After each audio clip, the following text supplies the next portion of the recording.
तो देखिए हमारी सहयोगी ने आपको दिखाया किस तरीके से जो डोली है वो निकल चुकी है। गौरीकुंड आज डोली पहुंच जाएगी, वहां पर विश्राम होगा और उसके बाद आगे के पड़ाव के लिए जाएगी। हमारे साथ खास मेहमान भी बने हुए हैं। संजय जी, हम बातचीत भी कर रहे थे। सवाल मेरा आपसे पंचमुखी डोली को लेकर ही है, क्या इसकी परंपरा होती है इसको ले जाने की, क्योंकि विश्राम भी होता है, कई पड़ाव भी होते हैं, इसके बारे में थोड़ा बहुत सुंदर प्रश्न किया है।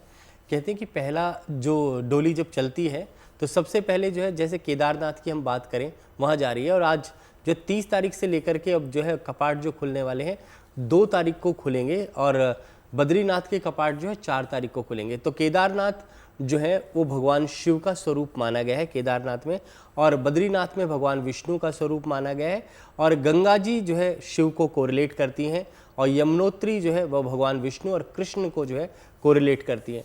तो इसमें जब ये पड़ाव जो 5 दिन का पड़ाव होता है, तो पहला जो पड़ाव हम मानते हैं उसमें कहते हैं कि तप की शक्ति को बढ़ाना चाहिए, आपको जो है अपना तप बढ़ाना चाहिए। दूसरा होता है कि अपने दर्शनों को जो है आकर्षित करना चाहिए, भगवान के दर्शन करने चाहिए। उसके अलावा जो है गौरीकुंड में स्नान करना चाहिए। उसके पश्चात जो है शुद्ध और पवित्र होकर के स्नान करके जो है स्थापित होना चाहिए। और ये 5 दिन की जो परंपरा है, इन परंपराओं में आपको जो है दर्शन, त्याग की भावना, मानसिक संतुलन बना करके रखना चाहिए। और भगवान के समीप जब पहुंच जाते हैं या केदारनाथ जब पहुंच जाते हैं तो अपना सब कुछ अर्पित कर दें।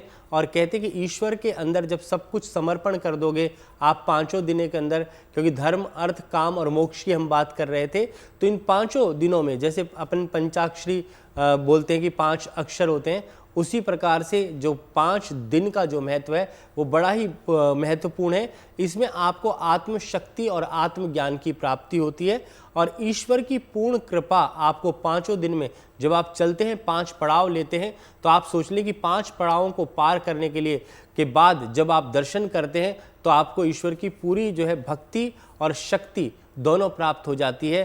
तो ये 5 पड़ाव आपके जीवन के लिए, जब डोली चल रही है तो उस डोली के साथ जो लोग चल रहे हैं तो उनकी आध्यात्मिक शक्ति जो है बढ़ जाती है 5 दिन में, और उससे भगवान की पूर्ण कृपा आपको प्राप्ति होती है। और अंत में व्यक्ति की इच्छा एक ही रह जाती है कि मुझे किसी भी प्रकार से जो है मोक्ष की प्राप्ति हो जाए, मैं जन्म मरण के चक्कर से जो है मुक्त हो जाऊं। बिल्कुल बिल्कुल संजय जी, ये भी समझाइए कि हम अक्सर निकल जाते हैं, लोग कहते हैं कि पूरे परिवार के साथ हम निकलते हैं 4 धाम यात्रा पर, लेकिन गलतियां क्या हो जाती हैं हमसे? कई बार कुछ ऐसा हो जाता है जो नहीं होना चाहिए, क्योंकि पवित्र ना सिर्फ रास्ता है, कपाट है, मंदिर प्रांगण है, बल्कि एक भावना भी होती है पवित्रता के साथ। वहाँ हमसे कहाँ गलती हो जाती है, कहाँ चूक हो जाती है जो हमें बिल्कुल नहीं करना चाहिए? जी, बड़ा सुंदर प्रश्न किया है। कहते कि सबसे पहले आपको जो है, जब हम उठते हैं, सुबह उठते हैं, आप देखें कि सबसे पहले उठते ही आपको जो धरती माता को प्रणाम करना चाहिए।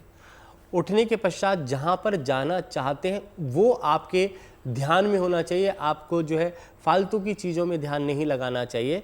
दूसरा कहते हैं कि जिस टारगेट पे आप जा रहे हो, भगवान के दर्शन करने के लिए जा रहे हो, अगर आप मुझसे जुड़ करके अपनी समस्याओं का समाधान चाहते हैं और चाहते हैं कि आपकी समस्याओं को ज्योतिष के माध्यम से सुलझाया जाए, तो आप हमसे संपर्क कर सकते हैं, जुड़ सकते हैं एस्ट्रो तक पर।